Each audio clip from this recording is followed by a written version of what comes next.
یاد کرنے کے لائق ہے جب عمران کی بیوی نے کہا کہ اے پروردگار، جو بچہ میرے پیٹ میں ہے میں اس کو تیری نظر کرتی ہوں، اسے دنیا کے کاموں سے آزاد رکھوں گی، تو اسے میری طرف سے قبول فرما، تو سننے والا ہے، جاننے والا ہے۔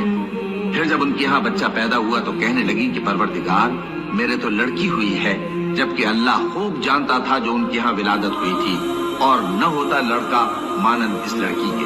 اور کہنے لگی میں نے اس کا نام مریم رکھا ہے، اور میں اس کو اور اس کی اولاد کو شیطان مردود سے تیری پناہ میں دیتی ہوں۔ تو اس کے پروردگار نے اس کو پسندیدگی کے ساتھ قبول فرمایا اور اسے اچھی طرح پرورش کیا، اور زکریا کو اس کا کفیل بنایا۔ جب وہ اپنے لوگوں سے الگ ہو کر مکان کے مشرقی حصے میں چلی گئیں، پھر انہوں نے ان کی طرف سے پردہ کر دیا۔ زکریا جب کبھی عبادت گاہ میں اس کے پاس جاتے تو اس کے پاس کھانا پاتے۔ یہ کیفیت دیکھ کر ایک دن مریم سے پوچھنے لگے کہ مریم، یہ کھانا تمہارے پاس کہاں سے آتا ہے؟ وہ بولی کہ اللہ کے ہاں سے آتا ہے، بے شک اللہ جسے چاہتا ہے بے حساب رزق دیتا ہے۔ اس وقت زکریا نے اپنے پروردگار کو پکارا، عرض کی کہ پروردگار، مجھے اپنی طرف سے اولاد صالح عطا فرما، تو بے شک دعا سننے والا ہے۔ چنانچہ وہ ابھی عبادت گاہ میں کھڑے نماز ہی پڑھ رہے تھے کہ فرشتوں نے آواز دی کہ زکریا، اللہ تمہیں یحییٰ کی بشارت دیتا ہے، جو کلمۃ اللہ یعنی عیسیٰ کی تصدیق کریں گے اور سردار ہوں گے، اور عورتوں سے رغبت نہ رکھنے والے، اور ایک پیغمبر یعنی نیکوکاروں میں ہوں گے۔ زکریا نے کہا، اے پروردگار، میرے ہاں لڑکا کیوں کر پیدا ہوگا کہ میں تو بڈھا ہو گیا ہوں اور میری بیوی بانجھ ہے؟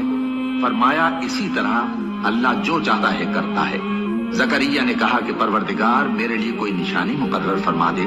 فرمایا، تمہاری نشانی یہ ہے کہ تم لوگوں سے 3 دن اشارے کے سوا بات نہ کر سکو گے، تو ان دنوں میں اپنے پروردگار کی کثرت سے یاد اور صبح و شام اس کی تسبیح۔ فرشتوں نے مریم سے کہا کہ مریم، اللہ تم کو اپنی طرف سے ایک کلمے کی بشارت دیتا ہے جس کا نام مسیح اور مشہور عیسیٰ ابن مریم ہوگا، اور جو دنیا اور آخرت میں آبرو مند اور مقربین میں سے ہوگا، اور ماں کی گود میں اور بڑی عمر کا ہو کر دونوں حالتوں میں لوگوں سے یکساں گفتگو کرے گا اور نیکوکاروں میں ہوگا۔ مریم نے کہا کہ پروردگار، میرے ہاں بچہ کیوں کر ہوگا کہ کسی انسان نے مجھے ہاتھ تک تو لگایا نہیں؟ فرمایا کہ اللہ اسی طرح جو چاہتا ہے پیدا کرتا ہے، جب وہ کوئی کام کرنا چاہتا ہے تو ارشاد فرما دیتا ہے کہ ہو جا، تو وہ ہو جاتا ہے، اور یہ کام مقرر ہو چکا ہے۔ چنانچہ وہ اس بچے کے ساتھ حاملہ ہو گئی اور اسے لے کر ایک دور جگہ چلی گئی۔ پھر درد ذہن ان کو کھجور کے تنے کی طرف لے آیا، کہنے لگی کہ کاش میں اس سے پہلے مر چکتی اور بھولی بسری ہو گئی ہوتی۔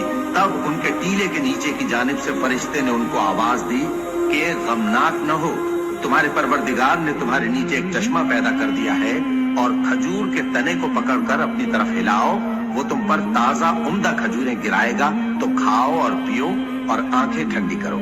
اگر تم کسی آدمی کو دیکھو تو کہنا کہ میں نے اللہ کے لیے روزے کی منت مانی، تو آج میں کسی آدمی سے ہرگز کلام نہیں کروں۔ بچے کو اٹھا کر اپنی برادری والوں کے پاس لے آئیں۔ وہ کہنے لگے کہ مریم، یہ تو نے برا کام کیا۔ اے ہارون کی بہن، نہ تو تیرا باپ ہی برا آدمی تھا اور نہ تیری ماں ہی بدکار تھی۔ تو مریم نے اس بچے کی طرف اشارہ کیا۔